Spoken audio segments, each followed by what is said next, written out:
Jai Hind students, today we'll be discussing about project management and entrepreneurship. The code of this particular subject is KHU 802 and this is basically taught to BTech final year students.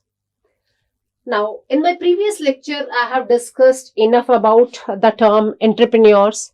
I told you what enterprise is. I told you what do we understand by the term entrepreneurship. What are the different common myths to become an entrepreneur? So we have discussed it. What are the important characteristics which are basically required to become an entrepreneur? We all have discussed in my previous lecture. Now today in this particular lecture, I'll actually be discussing about the classification of entrepreneurs, right? So Clarence Genholf in 1949 basically classifies entrepreneurs into 4 different types, right?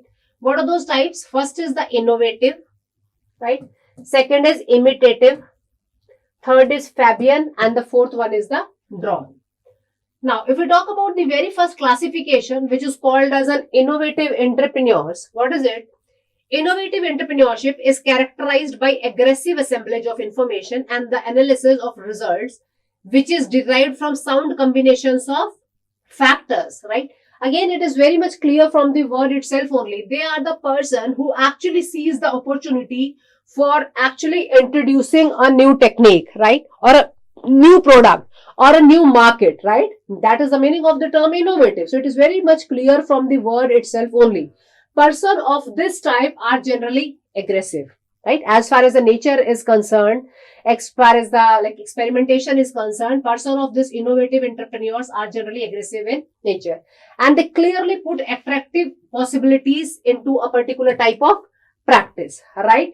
He or she may raise money to launch an enterprise, assemble various factors, choose top executives, and set the different organization goals, right? They are the person who are simply going to choose a particular type of top executive and a particular type of organization goal, the vision of the vision, what they want to achieve, the mission that they want to achieve. But as far as the experimentation is concerned, by nature wise, they are quite aggressive in nature. Now, Scumter entrepreneurs was of this type. Such an entrepreneur introduces new products and new method of production. They are the one who is simply going to open new market, and they are the one who is going to reorganize the particular type of enterprise. So they basically try to do the things in the new way, introducing the new way, introducing the new technique, and they are the one who are very much take the opportunity. They are quite interested in taking the opportunity of introducing something new, right? Second is adoptive or imitative entrepreneurs. Now, this kind of entrepreneurs are characterized by readiness to adopt successful innovation, which is created by innovative, right? You can see that how smart they are, right? They are actually ready to adopt the innovations, or not only the innovations which are successful innovation, and which is the innovation which is basically created by the first category. That means the innovative one. So they're not interested on doing their own. They are interested in taking or ready to adopt those innovations, which is a successful one, and then they are going to adopt it. Simple. This type of entrepreneurs are revolutionary entrepreneurs, with the difference that instead of innovating the changes themselves, they just imitate the technology and techniques which is innovated by other. Again, very intelligent. They are very smart, right? Rather than innovating the technique on your own, rather than starting the thing on your own, rather than incorporating any type of changes in their own, they are simply interested in imitating the technology and any sort of technique which is simply innovated by the first category. That means the innovative one, right? So they are going to adapt it. They are going to adapt the technology, the changes which is basically incorporated by them. Now, these entrepreneurs are mostly suitable for developing countries, because such countries prefer to imitate technology, knowledge and skill already available in more advanced countries. That is also important, that they are these type of entrepreneurs we generally used to see, which is suitable for the countries which are not the advanced countries, right? It is suitable for the developing countries, and they prefer to imitate technology which is already available in the countries which are advanced countries, right? So based on the advancement of that particular countries, of course, they'll be using new technologies, new method of innovations and all. So they'll be using it. Now, imitative entrepreneurs are more suitable for underdeveloped nations, because in these nations, people prefer to imitate the technology, knowledge and skills already available in more advanced countries, right? So it is suitable for the countries or the nations which are underdeveloped nations. And from where they'll be taking it? They'll be taking from the countries which are the advanced countries, and they'll be able to imitate the technology and the knowledge as well. Now, third category of entrepreneurs is basically the Fabian entrepreneurs. What are they? Entrepreneurs of this type are very cautious and skeptical while practicing any type of change, right? If you need to incorporate any particular type of change, so these very entrepreneurs are very, very cautious. They are very skeptical to introduce a particular type of change. They have neither the will to introduce new change nor the desire to adopt new methods innovated by most enterprising entrepreneurs, right? Even they themselves are not willing to incorporate any particular type of change, nor they are very much interested in getting or adapting it from the others who have already incorporated this particular type of change, right? So they are very much cautious of incorporating any particular type of change. They themselves are not willing, and similarly, they are not actually interested in adopting it from somebody else. So we can say that they are one who are actually shy and lazy, right? They are shy and lazy. Their dealings are determined by custom, religion, tradition, and past practices. They are not much interested in taking risks, and they try to follow the footsteps of their predecessor and follow only after they are satisfied with their success rate, right? If the success rate is high, if your predecessors are have done something good, of course they are ready to follow it. So they are the one who are simply going to fulfill or work or try to follow the footsteps of their predecessor. They are not actually interested in taking the risk. So this is basically the third categorization. Fourth one is the drawn entrepreneurs. It is characterized by refusal to adopt and use opportunities to make changes in the production method. Such entrepreneurs may even suffer losses that they do not make changes in the production method. So they, due to not making any particular type of changes in the production as well, they even suffer different type of losses as well. They are losers and they continue to operate in their traditional way and resist the changes. They are quite interested in operating what their traditional ways are, right? So when the product loses marketability and their operation becomes uneconomical, they are pushed out of the market, right? If the particular product or if the particular operations becomes uneconomical, what actually will be the output? The output is that they are simply going to push out of the market as well. So they are conventional in the sense that they stick to conventional products and ideas, right? They are actually stuck to their traditional ways. They are actually stuck to the conventional products and well. And that is actually the reason that they are pushed out of the market. The traditional industries of Kerala are characterized by these drawn entrepreneurs. The coir and bamboo industries are still in the hands of laggards who refuses to innovate. Now, a very important term comes into the scenario is the manager, right? What is actually the difference between the terms? Are they the same or there is any sort of difference, right? And entrepreneur and manager makes an interest comparison. To succeed as an entrepreneur, one is required to possess great managerial skills, right? In my previous lecture also, I told you that if you want to become a good entrepreneur, it is must one of the most important characteristics that an individual need to have a very good managerial skills, right? It is very important. Therefore, there are a lot of commonalities between two in terms of planning, right? Manager also does a very good planning, and it is again the most important characteristics of the manager that you need to be a very good planner as well, right? Organizing the things in the proper way, directing and controlling the abilities, which are essential qualities of the manager. So there's a great deal of difference as well, right? These are the terms which are basically common for your manager also and for your entrepreneurs also. But again, there is a great deal of difference as well. What is that? The difference primarily lies in the various issues. What are those issues?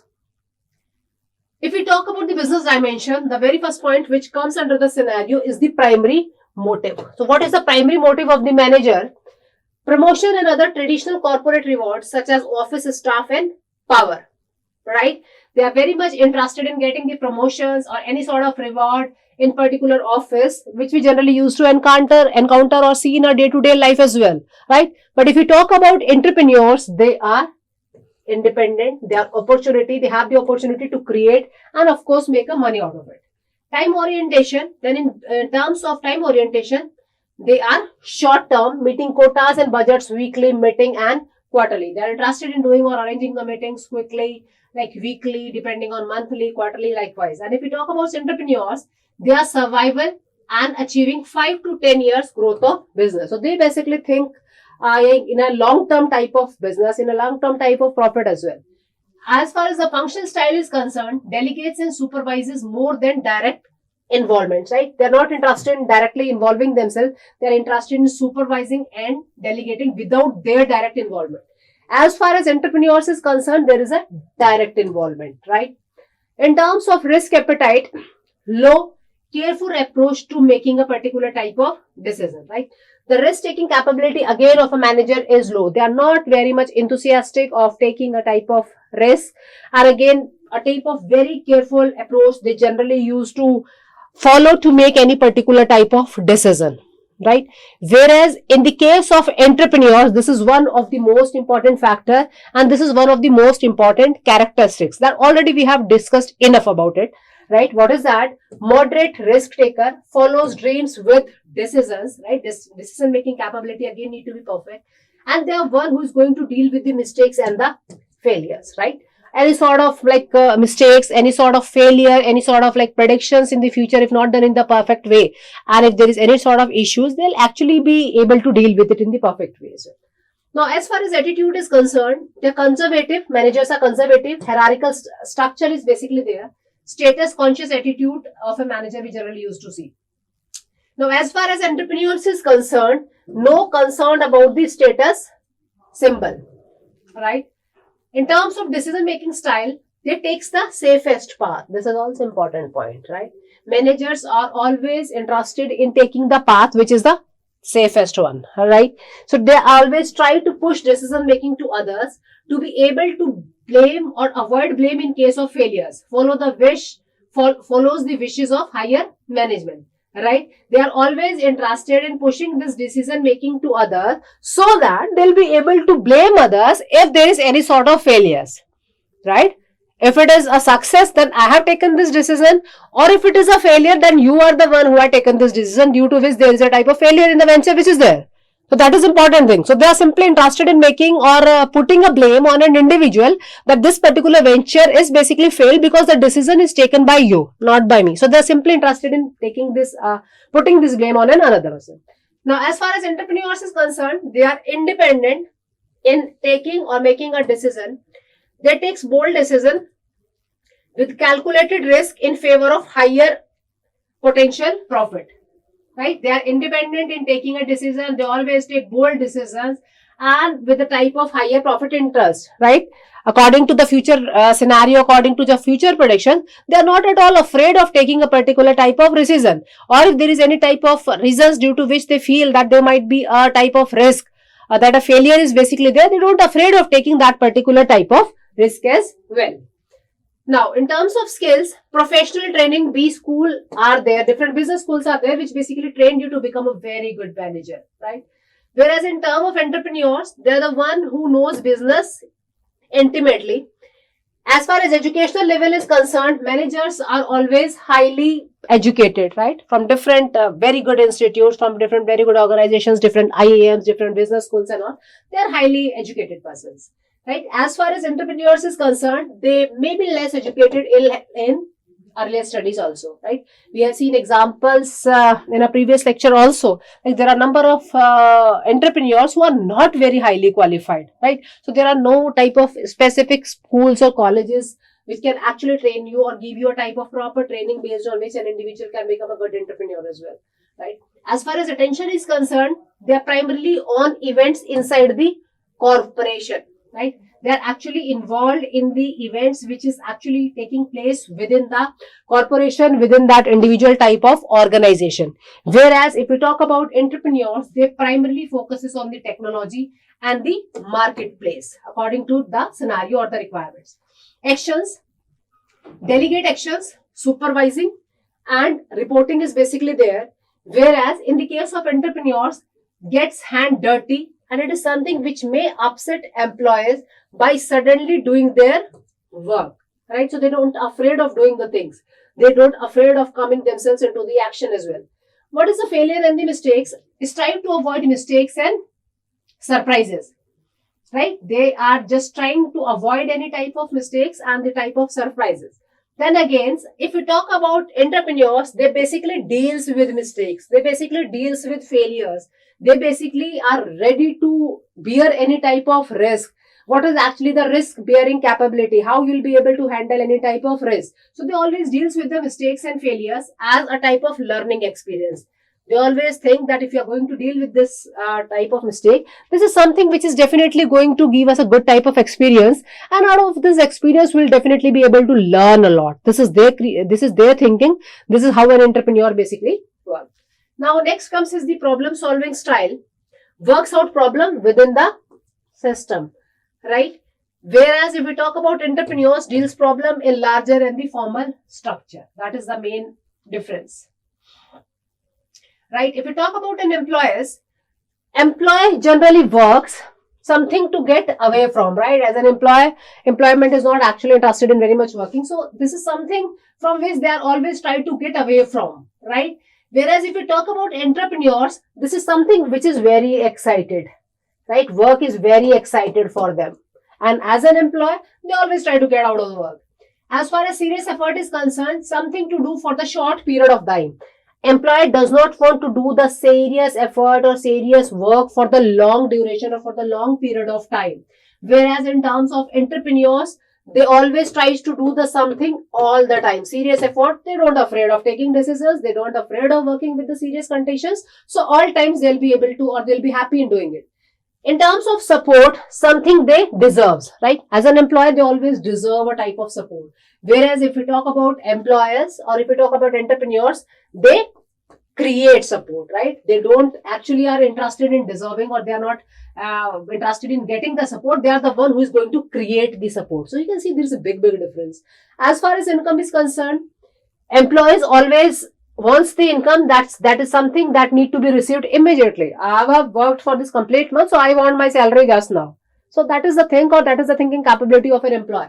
As far as entrepreneurs is concerned, something to be earned later, right? Income, they need not have to bother about this, and this is something that can actually be taken care of in the later as well.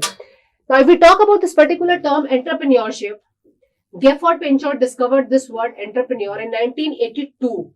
Right, he's defined as an entrepreneurship within an existing business setup. So the business or the setup is there, and the entrepreneurship is basically defined within that existing business setup. So that is to say that it is basically the entrepreneurship which is the corporate entrepreneurship, right? So when you are going to indulge this corporate indulgation in this entrepreneur activities, like any sort of diversification into a new business, it is basically something which is called as an entrepreneurship. So who are actually entrepreneurs? It is a manager, or they're the manager who focuses on innovation. See, since my first lecture, I told you that these are very important terms that need to be focused about. The innovations that are actually the creative in nature. Creativity is there. Who actually brainstorm, different brainstorming sessions are there. They just stream and put the ideas into a proper profitable type of venture from which they'll be able to earn.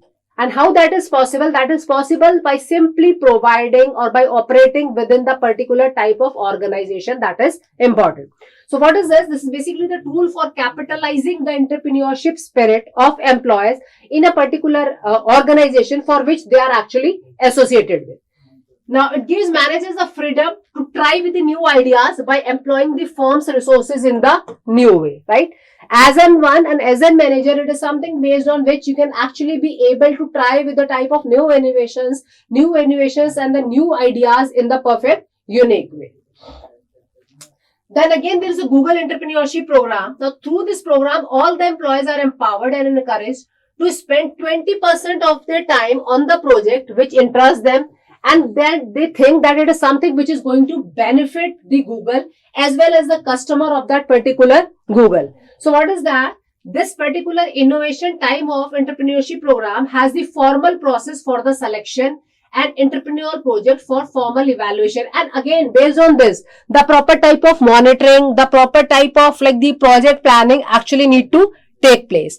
Now, again, for the employees who are actually the employees of this Google, to participate in this particular program, they are supposed to submit a particular type of project proposal also. And that particular project proposal need to be submitted within that specific type of time frame. Now, it is critical to note that different Google News products and services such as Gmail and all, they were originated through this particular program also, right? Based on which new innovations, new techniques, new ideas, new methods is something which is actually going to handle all this thing. Now, in India also, manufacturers of parachute hair oil have institution innovation. So you can see these are basically different type of examples which we are actually witnessing, that how the things evolved, how evolution basically started, about different type of rewards and all. So when they receive 30-40 entries for the first new innovation across the spectrum, including different brand factories, and then they usually covering the whole organization. So this is something which basically start from the small venture, and then based on the type of development, the growth, the technology which is working behind it, there's something which basically moves towards something which is big at the large. But again, as an individual, one is the individual who is taking who is ready to take any sort of innovation, who is ready to take any type of risk, and who is actually able to have a type of decision making capability in the particular scenario as well. Now, what is actually the consequences of not encouraging? If you are not going to encourage this entrepreneurship, do we have any sort of issue, or what is the type of consequences that we generally use to encounter? A classic case of this is the founders of Adobe, John Wilkinson and Charles. They both were the employed of the Xerox. As employees, they were basically get frustrated because their new products ideas were not encouraged, right? So it's not so that when you're going to start a new setup at the very initial level, you'll be getting, lots many type of motivation from different other factors, right? They were very much discouraged because they're not getting any sort of encouragement when they actually have started it. So what they actually decided, they just quit Xerox in the 1980s to begin their own business, and currently you can see how big this Adobe, right? It has a high annual turnover, too much, right? So you can just imagine that how they basically evolved. Now, there are again different type of hurdles that we generally use to encounter in entrepreneurship. What is that? What is the need for organization alignment that need to be properly aligned? The organization need to be properly aligned. What is the dependence on company resources, right? Dependency again on company resources is there, right? That is again the biggest hurdle. Dependency on the model, which is again the existing business model of that particular corporate organization. You are supposed to follow it, you are supposed to bound with it, right? Inability to move beyond past successes. Low risk appetite again is there, right? Level of integration sometimes can be a hurdle. Short term versus long term results. So these are different type of hurdles that we generally use to encounter in entrepreneurship. Now, as far as benefits are concerned, what is the identification of the opportunities that you are able to identify in that particular corporate zone or the organization for which you are actually related with? Attraction, entrepreneurial talent, right? Increasing of ROI from long range investments, expansion of the design of the business, ensuring competency. It is simply dependent on how actually you are taking it, right? How actually you want to work behind it. That is important. Ensuring different type of competitive advantages as well. Right. Again, there is a difference between the term entrepreneur and intrapreneur. What is that? In terms of primary motive, entrepreneur is an independent and opportunity to create a wealth. Right. Entrepreneurs are corporate rewards. Dependency, entrepreneur is independent of his operation, what actually he or she is interested in doing. Right. They are going to take their decision independently. Entrepreneur is dependent on entrepreneur. Right. Raising the funds, he himself raises the funds which is required for the enterprise. As far as entrepreneur is concerned, funds are not raised by the entrepreneurs. They don't raise the funds. In terms of risk, entrepreneurs bear the risk which is involved in the business. Any sort of risk if it is there in the business, entrepreneur is actually going to handle it. Now, in terms of entrepreneur does not fully bear the risk involved in the enterprise. They don't bear the risk which is involved in the enterprise. Operations, an entrepreneur operates from outside, right? They are going to operate from outside. On the contrary, entrepreneur operates from within the organization itself, right? In terms of failure and mistakes, they are one who is going to deal with the failure and mistakes and risk-bearing capability and all. Whereas in terms of entrepreneurs, they attempt to hide the projects, which is the risky projects, until those projects are ready. Now, again, role of entrepreneurship in economic development. Entrepreneurship is something which plays a significant role in the economic development of the country. Now, what is that? The important roles are innovator, in which is simply going to increase the economic growth of the country as well. Generation of employment opportunities. They are the one who is going to generate the new opportunities as well. So entrepreneurship basically plays a great important role. Completing and supplementing different economic growth. How the balancing is basically done in terms of social stability. They balance social regional development, export different promotions, import different substitution, augmenting and meeting different type of demands which are local in nature, helps to reduce the concentration of the power, economic power, establishing backward and forward linkages, mobilizing different type of resources. So we have one more, as far as entrepreneurship is concerned, this is something which is going to play an important role in the economic development. Now again, there are different problems as well. First is the internal choices. What is a choice of an idea, right? No perfect idea. Obviously, it is something which is going to create a type of issue. Again, if the planning that is done, if the planning is not performed, this is going to create an issue. Poor management, right? Proper type of management of a particular enterprise is basically required. This is a term since we are studying through my previous lectures also. Proper marketing need to be done. If not done, then of course problem is going to arise. Financial crunch, different problems of the laborers, capacity, proper utilization of the capacity is not done. Inadequate, no proper training is given, no proper skill is basically taken care of. That is something which is going to create an issue. Again, my motivation factor is less. That is again the biggest problem, right? You people are very much enthusiastic of doing or working hard if you are properly motivated to do that, right? Poor coordination. Again, if there is no proper coordination among the problem, that is again the biggest problem. Again, in terms of external, there is infrastructure sickness like location, power, water, communication, finance के terms में there may be another type of issues. In terms of taxation, in terms of raw material, industry finance, financial regulation, inspections, technology, any policies, government policies, different administrative hurdles may be there, corruptions may be there, competitive and volatile environment is there, licensing is there, grey market scale. So all these are different type of problems of an entrepreneurship. Thank you so much, students.